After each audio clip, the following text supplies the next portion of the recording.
Hello, welcome to another lesson. In the last lesson, we covered the theoretical overview of web application security testing. So in this lesson, we are going to be getting hands-on with Burp Suite Repeater.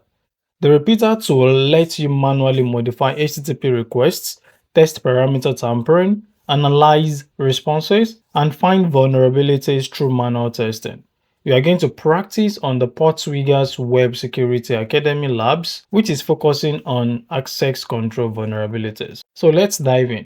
Before we start, make sure your Burp Suite is running and you have access to internet. The first thing we're going to do is to come to proxy. I've explained most of the features in Burp Suite in one of my previous videos. If you're yet to see that, it's best to see that before seeing this. Also, if you do not have Burp Suite installed, you can also check one of my previous videos where I explain how you can set that up. You can also check the description, the links to the videos will be added there. Now let's get started fully. After coming to proxy, the next thing you want to do is to click on open browser. So we are going to be using the inbuilt browser inside Burp Suite, and that is Chromium. And to access our first lab, we are going to use this link. This link as well will be added to the description. So after pasting the link, then you can hit enter and it is going to load the lab for you. Here, you can click on access the lab and that is loading. So while that is loading, you can come here and read what the lab is all about. Here, we can see the lab has a horizontal privilege escalation vulnerability on the user accounts page. To solve the lab, obtain the API key for the user, Carlos, and submit it as the solution. You can log into your account using the following credentials: Vienna as the username and Peter as the password. So we can come back to this tab and now you can see the page. So you can try to move around or see what the page looks like. And one thing I want you to know is that Burp Suite is capturing everything we are doing on this page because we are using the Chromium. If you don't have the Chromium, you can use Firefox. Also, I've created a video on how you can link your Firefox to Burp Suite in a way that Burp Suite will be able to capture your request even when you are browsing on Firefox, which is outside Burp Suite. So that is possible as well. You can check the video to see how that can be done. But this time around, as I said earlier, we are using the browser inside Burp Suite. So let's continue. If you come here, you can try to log in because they said that our username is Vienna and then Peter is our password. So you can try to log in. And now that you've logged in, here we can see our API key for Vienna. But if you come here, they asked us to get the API key for the user Carlos.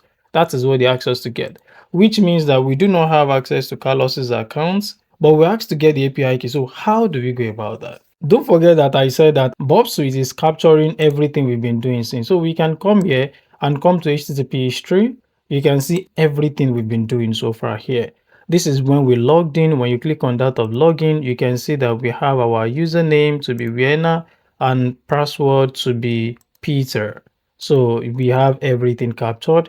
If you come to account ID equals Vienna, you can see the request and this is the response. So this is the request, this is the response. Also, if you should check another one, so this is another one for my account. You can see the request, you can see the response. Another thing is if you come here and you check the URL, you can see that they are using a GET request, which means that they are passing the username even inside the URL. Can you see that? You can see my account equals to Vienna. So that means that if we change Vienna to Carlos from here, maybe that could work, right? So let me try and change it from here and load it. And now you can see that I'm inside Carlos's dashboard. So that means I can copy Carlos's API key from here. This is one way to do it. Another way to do this is to use your Burp Suite repeater.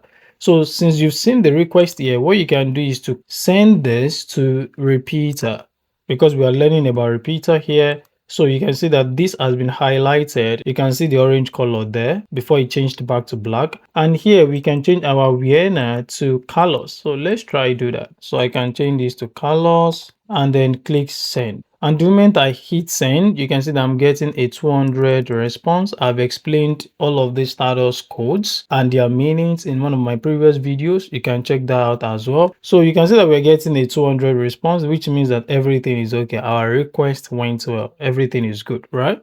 So what we can do is to right click on this and then come to show response in browser. Then you're going to copy the URL that is being generated for you. Then you can come back to Chromium here, open a new tab, and paste this and hit enter.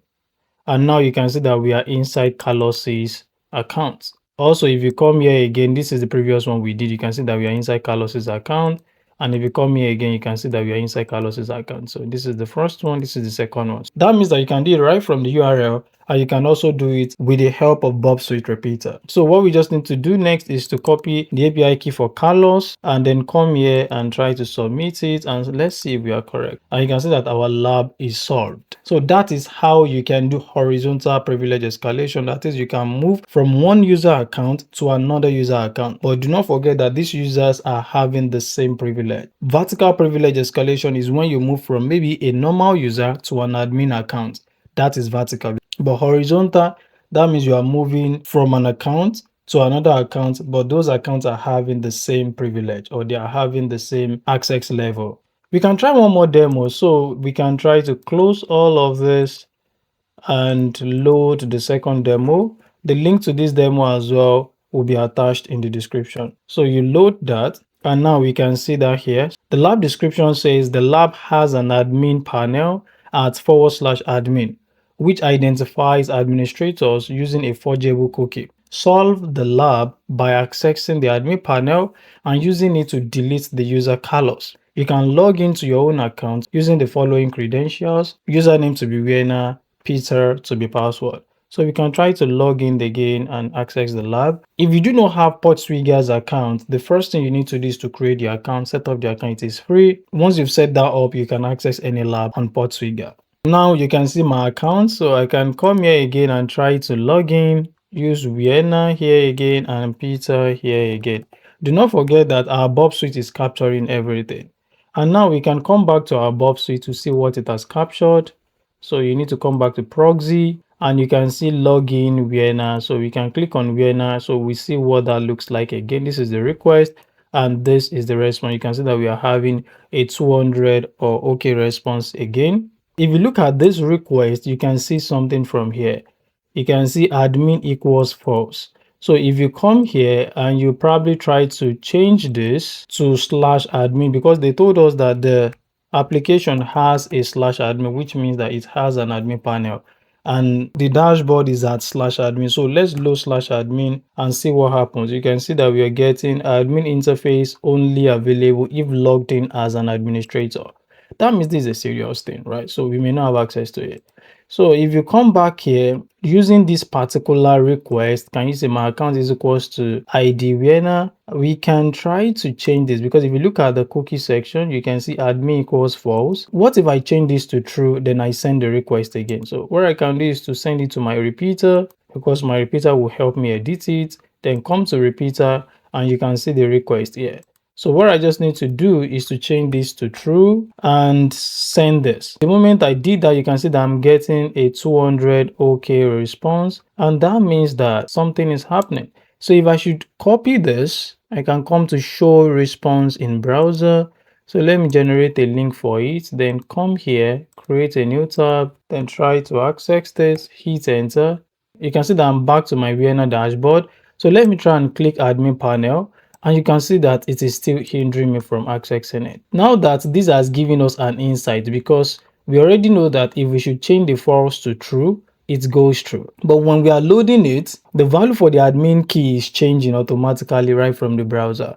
So what we can do is to come here, you can right click, then inspect. Then after that, you can come to application. So this is what we call the Google Developer Tools. You can come to application, then come to this cookie section. You can see admin here equals false, which means that as we are changing it to true, it is changing back to false here. So double click on this, delete the false, change it to true, hit enter, and then try to reload this page. And the moment you reload that, you can see that we've been able to access the admin panel now. If you look at our lab description again, they said that we should delete user Carlos. So what we want to do here now is to delete user Carlos. Now we've gotten the notification that our lab is solved. So that's all for this lesson. But before we go, I have a challenge question for you. And the question is, what is the difference between horizontal and vertical privilege escalation? I repeat, what is the difference between horizontal and vertical privilege escalation? That's all for this lesson. If you're yet to subscribe to our YouTube channel, please do that now. Also, do not forget to like, share, and comment. I want to see the answer to the question I asked you in the comment section. Thank you so much and see you in the next lesson.